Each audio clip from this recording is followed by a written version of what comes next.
I was born into a middle-class Tamil family in the island town of Rameswaram in the erstwhile Madras state. My father, General Abdeen, had neither much formal education nor much wealth. And despite these disadvantages, he possessed great innate wisdom and a true generosity of spirit. He had an ideal helpmate in my mother, Asi Amma.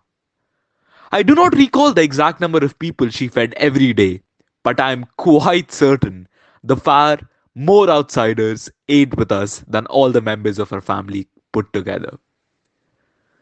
My parents were widely regarded as an ideal couple.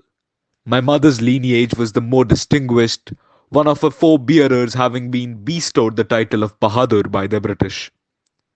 I was one of many children, a short boy with rather undistinguished looks, born to tall and handsome parents. We lived in our ancestral house, which was built in the middle of the 19th century. It was a fairly large Pakka house, made of limestone and brick, on the Mosque Street in Rameswaram. My austere father used to avoid all inessential comforts and luxuries. However, all necessities were provided for, in terms of food, medicine, or clothes. In fact, I would say mine was a very secure childhood, both materially and emotionally. I normally ate with my mother, sitting on the floor of the kitchen. She would place a banana leaf before me, on which she then ladled rice and aromatic sambar, a variety of sharp, homemade pickles, and a dollop of fresh coconut chutney. The famous Shiva temple, which made Rameswaram so sacred to pilgrims, was about a 10-minute walk from my house. Our locality was predominantly Muslim, but there were quite a few Hindu families too, living amicably with their Muslim neighbors. There was a very old mosque in our locality where my father would take me for evening prayers. I had not the faintest idea of the meaning of the Arabic prayers chanted, but I was totally convinced that they reached God. When my father came out of the mosque after the prayers, people of different religions would be sitting outside, waiting for him. Many of them offered bowls of water to my father, who would dip his fingertips in them and say a prayer. This water was then carried to the home for the invalids. I also remember people visiting our home to offer thanks after being cured. My father always smiled and asked them to thank Allah, the benevolent and the merciful. And before we move on, I would like to request you guys to hit a pause and please subscribe to our channel. It's free of cost and you can always change your mind. And yes, what a way to start the BookTube journey yet again with an extract from the most awaited genre of the BookTube, the autobiographies. And the very first books that we touched upon on this channel. And it's a person this time that we all adore and admire. The man who shaped India in its modern form, made it reach the scientific epitome. Yes, it's me, Prithu Shandilya, the co-founder of BookTube, back after a long time. I hope you're up to date with the socials. The links will be up on your screen and the video description. And I hope you guys are following us through this. Now let's move on to the second extract from the book. During his frequent visits to Thumba, Professor Sarabhai would openly review the progress of work with the entire team. He never gave directions, rather, through a free exchange of views, he led us forward into new terrain, which often revealed an unforeseen solution.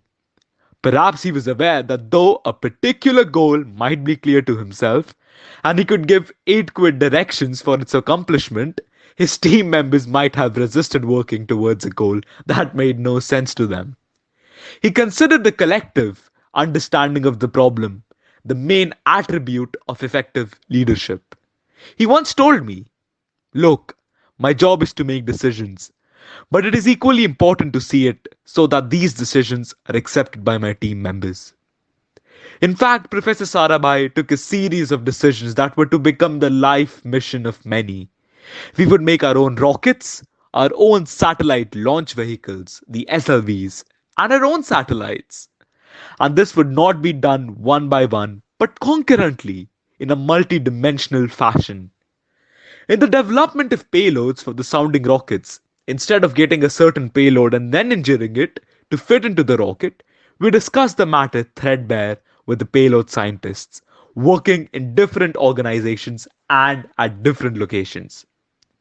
I may even say that the most significant achievement of the sounding rocket program was to establish and maintain nationwide mutual trust. Perhaps realizing that I preferred to persuade people to do as they were told rather than use my legitimate authority, Professor Sarabhai assigned me the task of providing interface support to payload scientists. And almost instantly, all physical laboratories in India were involved in the sounding rocket program, each having its own mission, its own objective, and its own payload. I often read Khalil Gibran and always find his words full of wisdom. Bread baked without love is a bitter bread that feeds but a half man's hunger. Those who cannot work with their hearts achieve but a hollow, half hearted success that breeds bitterness all around. And we come to an end of this session with a quote from Khalil Gibran, and that probably gave it away as well. You must have guessed it already. The book is none other than Wings of Fire, published by Universities Press in 1999. Available for a price of 350 rupees on Amazon.in. In the autobiography, Dr. Kalam examines his early life, effort, hardship, fortitude, luck, and chance that eventually led him to lead Indian space research, nuclear and missile programs. Kalam started his career after graduating from aerospace engineering at Madras Institute of Technology at Hindustan Aeronautics Limited and was assigned to build a hovercraft prototype. Later, he moved to ISRO and helped establish the Vikram Sarabhai Space Center and pioneered the first space launch vehicle program. It's a must read and it talks about his life during the 1990s, the early 2000s, and how it led on to him becoming the President of India. And don't forget to like, share, and subscribe. And thank you for sticking with me. It's been a long time, but yes, we'll be more consistent with uploads. Stay tuned and keep enjoying books. A happy week ahead. Cheers and namaste. This is Prithu Shandilya, the co-founder of BookTube, signing off.